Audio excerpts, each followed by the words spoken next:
Mtazamaji wa Aminifu TV, Mungu huendelea kutuita kama Bwana wetu Yesu Kristo anavyosema kwamba si ninyi mlionichagua mimi bali mimi ndio nimewachagua ninyi, kwa Injili ya Yohani sura ya 15 aya ya 15 hadi ya 17. Sasa kwa sababu anatuita kila siku, tunatakiwa kuitika kila siku. Hata kama uko katika utekelezaji, anaendelea kukuita ili uendelee kutekeleza na kuuishi wito wako ipasavyo. Kama Mtume Paulo anavyosema waraka wake kwa Waefeso sura ya 4 aya ya 1 hadi ya 8 kwamba kila mtu aishi kadiri ya wito alioitiwa. Lakini kuna vitu huwa vinajitokeza. Mtu anapoitwa, pengine anaweza kashangaa, mwingine anaweza kafadhaika, mwingine anaweza kuogopa, mwingine anaweza akapigwa butwaa. Na hili linaendelea toka Agano la Kale. Tuliona Musa kwenye kitabu cha Kutoka sura ya 3 alipotokewa na Mungu, akaona kichaka kinawaka moto akiteketei, akashangaa, akasema haya ni maajabu, ngoja nitazame vizuri.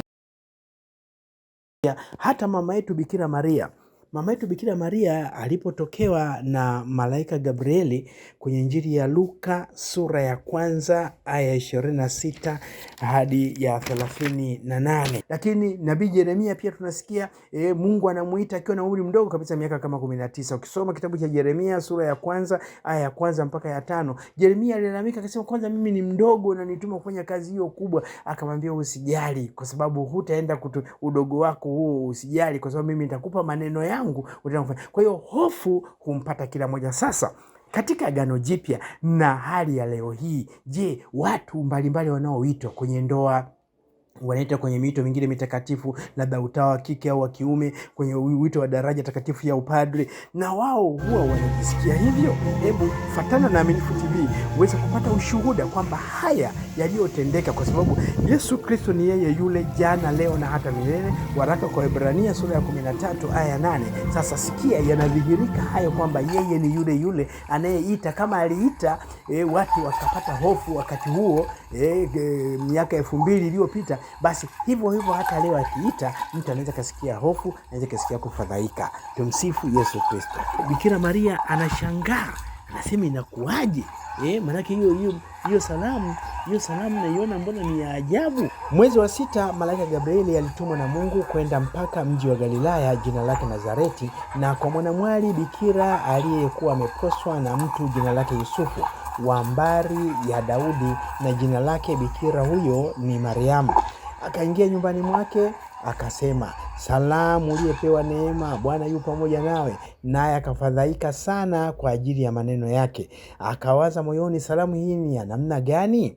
Malaika akamwambia, usiogope Mariamu, kwa maana umepata neema kwa Mungu. Tazama, utachukua mimba na kuzaa mtoto mwanamume, na jina lake utamuita Yesu. Huyo atakuwa mkuu, ataitwa mwana wa Aliye Juu, na Bwana Mungu atampa kiti cha enzi cha Daudi baba yake. Ataimiliki nyumba ya Yakobo hata milele, na ufalme wake utakuwa hauna mwisho. Hiyo ni maneno ambayo malaika amemletea ujumbe, lakini umeona hapo kwamba ameogopa, amefadhaika, anashangaa. Kwa hiyo hayo ni moja ya mambo ambayo hujitokeza kila mtu anapoitwa. Lakini je, haya yanatokea hii leo? Basi utawasikia masista wawili ambao ni wa shirika la Roho Mtakatifu, lakini pia utamsikia padri kutoka Jimbo Kuu Katoliki Dar es Salaam, Padri Justin Gaspar, ambaye na yeye ataonyesha jinsi ambavyo na yeye pia fadhaika, anasikia mshangao, ameona kwamba amepewa nafasi, anaambia bana, nenda katafakari. Kwa hiyo ndivyo ambavyo miito huwa inaendelea. Lakini je, ilikuwaje kwa Bwana wetu Yesu Kristo mwenyewe? Kwenye Injili ya Mathayo sura ya 26 aya ya 41, Bwana wetu Yesu Kristo aliwaambia mitume, kesheni muombe, msije mkaingia majaribuni. Roho i radhi, lakini mwili ni dhaifu. Even unto death. Tarry ye here. Watch with me. Tunaambiwa kwenye Injili ya Luka sura ya 22 aya ya 39 hadi 44 kwamba akatoka kaenda mpaka mlima wa Mizeituni kama ilivyokuwa desturi yake. Wanafunzi wake nao wakafuatana naye. Alipofika mahali pale, aliwaambia, ombeni kwamba msiingie majaribuni. Mwenyewe akajitenga nao kama kiasi cha kutupa jiwe, akapiga magoti akaomba akisema, Baba, ikiwa ni mapenzi yako uniondolee kikombe hiki, walakini si mapenzi yangu bali yako yatendeke. Malaika kutoka mbinguni akamtokea akamtia nguvu, naye kwa vile alivyokuwa katika dhiki akazidi sana kuomba, hali yake ikawa kama matone ya damu yakidondoka nchini. Kwa hiyo unaona alipata hofu, alikuwa anaiona kama ameishiwa nguvu, lakini alisema ikiwezekana kikombe hiki kipite mbali, lakini si kwa mapenzi yangu bali mapenzi yako yatimizwe. Kwa hiyo ni hali ambayo humtokea kila anayeitwa. Unaweza ukashangaa, unaweza ukapata hofu, unaweza ukafadhaika, unaweza ukawa uelewi nifanye nini, unauliza inawezekanaje mambo haya. Hata katika Agano la Kale unaona nabii Isaya alipoitwa alilalamika, akamwambia Mwenyezi Mungu, unaniita mimi, kwanza midomo yangu ni michafu. Kitabu cha Isaya, nabii Isaya sura ya 6 aya ya 1 mpaka ya 8. Hata kama midomo yako ni michafu mimi nitasafisha kwa kala moto, na utaendelea kunena matendo makuu ya Mungu kama misionari. Kwa majina anaitwa Sister Agnes. Nilipopata ujumbe kwamba natakiwa nitoke katika parokia hii kwenda parokia nyingine, kwa kweli nilishtuka, lakini nikaambiwa niendelee kutafakari. Nilipoenda kutafakari nikajikuta mwenyewe moyo tu umekuwa mwepesi, nikajikuta nakubaliana na hali yenyewe iliyo. Kwa hiyo nikaamua nikatoe maoni yangu kwamba nimekubali. Kwa hiyo nikaniambia kwa hiyo nijiandae kwa ajili ya kwenda. Kwa hiyo niko tayari kwa sababu ni kazi yetu ya kimisionari na ni kawaida kwa misionari kutoka sehemu nyingine kwenda sehemu nyingine. Ni nini kinakupa nguvu kusonga mbele hata baada ya kujitafakari? Nini uliona kinakupa nguvu kusonga mbele kwa amani na furaha, wakati umeshakaa labda hapo umewazoea watoto, umezoea wanafamilia, umezoea wale ulikuwa unawatumikia? Kwa kweli kilichonipa nguvu niliamini kwamba kanisa Katoliki kwa kweli ni moja, watu ni wale wale, japokuwa watu tunakutana na watu tofauti, lakini siku zote wa Katoliki la kwetu ni moja. Kwa hiyo nilijikuta napata nguvu na kusonga mbele. Ujumbe wako kwa wasichana wengine wanaotamani kuwa watawa? Ujumbe wangu kwa wale wanaohitaji kuwa watawa, wanaopenda, wasife moyo, waendelee wasikate tamaa, waendelee kumwomba Mungu na kuendelea kutafakari kama kweli katika wito wao Mungu kawaita au hapana. Kama Mungu hakuita utakuwa, kama Mungu hajakuita kuna mito mingi. Hongera sana, nikutakie utume mwema huko unakokwenda, na tunakushukuru sana kwa utume wako hapa parokia Bikira Maria Mama wa Huruma, Mji Mpya Ralini. Asante na kwako pia. Asante sana. Sister, tumsifu Yesu Kristo. Milele amina. Hongera sana kwa utume. Asante, nashukuru. Hongera pia. Asante. Nitaomba ujitambulishe, halafu tuambie mawili matatu. Kwanza, umepokeaje ujumbe kwamba sasa utahama sehemu hii ya utume kutoka Bikira Maria Mama wa Huruma, Mji Mpya Ralini, Jimbo Kuu Katolika Dar es Salaam, kuelekea Msolwa ambao ni jimbo la Ifakara? Karibu. Kwa majina naitwa Sister Elizabeth Benedicto Kalenda, ni mzaliwa wa Dar es Salaam. Kwa kweli ujumbe wa kuhama kutoka Mji Mpya kwenda Msolwa nimeupokea vizuri, kwa sababu sisi ni wamisionari, tumetumwa kwenda popote pale ambapo mkuu akikuteua au shirika likikuteua unatakiwa uende, na pia kutokana na naziri tunazoweka katika shirika, naziri za utii. Kwa hiyo kama sisi watawa ni popote pale tunatakiwa tuwe tayari kwa utayari wetu, kwa kuwa tumejitoa kumtumikia Mungu, kutumikia kanisa, ili kwenda kufanya utume, kueneza neno la Mungu mahali pale popote duniani. Na kaugumu gani ulikasikia au ulijisikiaje ulipoambiwa tu mara moja? Maana nakumbuka hata Kristo mwenyewe kuna mahali alifika akasema, isi roho hii radhi, lakini mwili ni dhaifu. Wewe kahali ka hivyo ukukasikia? kwa sababu wewe ni mzaliwa Dar es Salaam, utume wako umeufanya hapa muda mrefu, kuna watoto umewazoea, wazazi, marafiki na kadhalika. Unapoambiwa bana sasa unaondoka, kuna kahadi fulani kakona, lakini huu ni utume, mimi ni mtawa, ni misionari, nitakwenda, lakini kuna hadi fulani hiyo, unaweza kutushirikisha kidogo?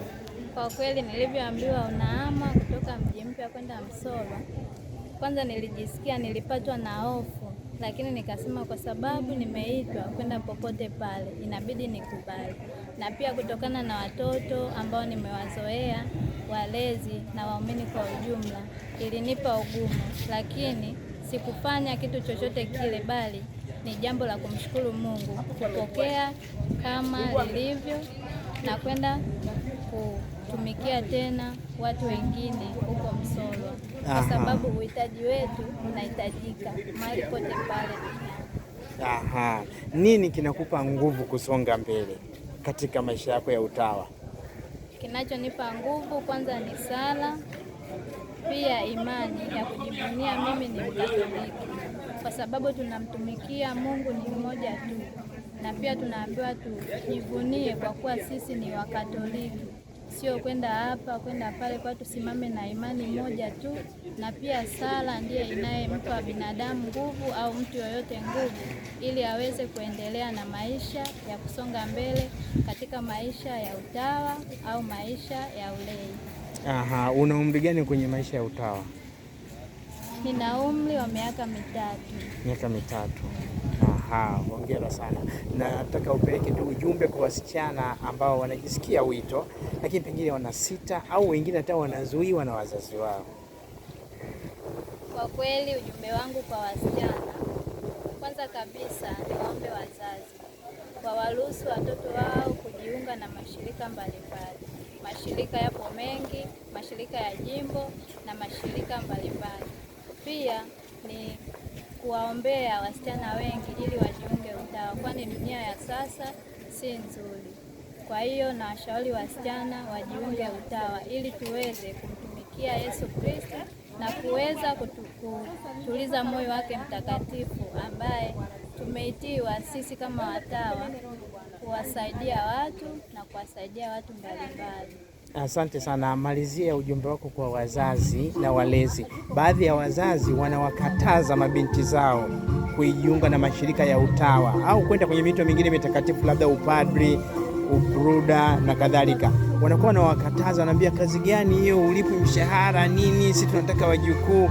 Sasa nataka uwape ujumbe wazazi wa namna hiyo kwamba maisha ya utawa na wenyewe ni wito na wito ni wa Mungu. Karibu.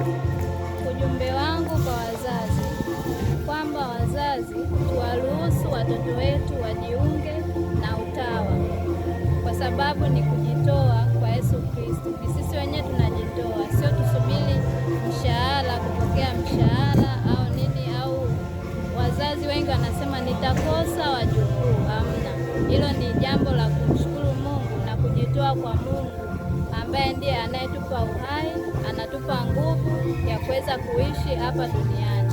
Ni yeye mwenyewe ambaye tunastahili kumwabudu na kumtukuza siku zote za maisha yetu. Kwa hiyo wazazi, tuwaruhusu watoto wetu, tuwaombee, tusiwakataze, kwani ukimkataza mtoto, ile adhabu ya mtoto inakurudia wewe kama mzazi, na utaenda kujibu huko mbinguni, kwa nini ulimkataza mtoto kujiunga na shirika la utawa au mashirika mbalimbali. Kwa hiyo tuwaruhusu watoto ili waweze kujiunga utawa. Asante sana, nikutakia utume mwema huko unakokwenda Msolwa, na karibu tena Dar es Salaam, ni nyumbani, hasa parokia Bikira Maria Mama Huruma. Asante sana. Kwanza kidogo, alafu akaeleza yale mafaili yako alipokuwa na jimbo, akatoa na mtazamo uliopo na hitaji la jimbo uliopo, alafu akasema sikuomba, nenda kajiandae, unaenda shule. Akasema nenda mezani hapo St. Joseph, kula chakula, rudi nyumbani, kaendelee kutafakari na utawasiliana na chance na kidogo uone. Alishatoa maeneo yake mawili hapo. Siku ilikuwa mbaya sana. Yaani nenda Mungu nikiwa nimechoka. Miaka nimesoma PCB ndio, lakini miaka 10 imeshapita. Tangu 46. Kwa hiyo kwa hiyo kaanza kuja na daktari sio somo. Tukasoma. Kaniambia pia mzani wa nimechagua nikiwa na malengo. Mzani wa daktari na upande ni vitu viwili tofauti. Kwa hiyo nimekaa nikitafakari kwa muda mrefu na imani yangu inanituma kwamba wewe unaweza kuyabadilisha hayo yote mawili. Vinginevyo la kwanza linaweza likakumeza ukasahau la pili ambalo ndio la msingi. Basi. Tukaenda kwenye option ya tatu ambayo ilikuwa. Option ya tatu ni chuo cha Kampala, Uganda, sio hapa. Kampala International University, Western Campus, Ishaka Busheri kule Uganda. Baada ya wiki mbili zijazo, ninaamini na ninatumaini nitaanza safari ya kwenda huko. Naombeni niombee, kazi sio ndogo. Kasema kaanze hiyo, alafu tutumie fursa ile nyingine ya masters. Naona sasa miaka mingapi? Karibu 8, 9 na 10. Tumsifu Yesu Kristo. Na washukuru kwa zawadi, nitaombeeni, tuniombee.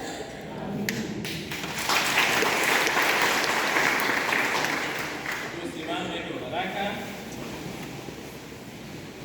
Bwana awe nanyi.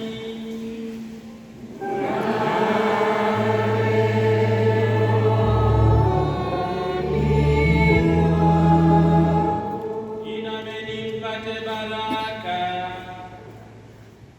Mungu aliyewaita kutoka gizani na kuwaingiza katika nuru yake ya ajabu, apende kuwamiminia kwa hisani baraka yake na kuimarisha mioyo yenu katika imani, matumaini na mapendo.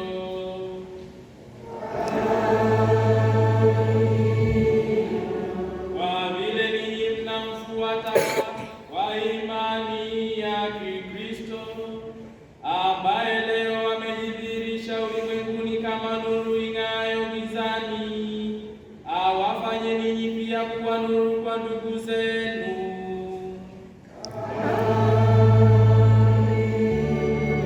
Baada ya kumaliza maisha yenu hapa duniani, awajalie kumfikia yeye ambaye mamajusi walimwona kwa furaha baada ya kumtafuta wakiongozwa na nyota, yeye aliye mwanga kutoka mwanga, Kristo Bwana wetu.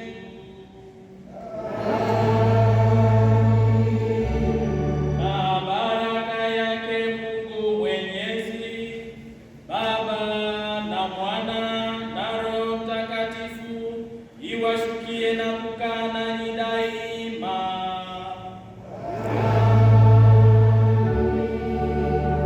Misa imekwisha, sasa mnatumwa kuishi Injili.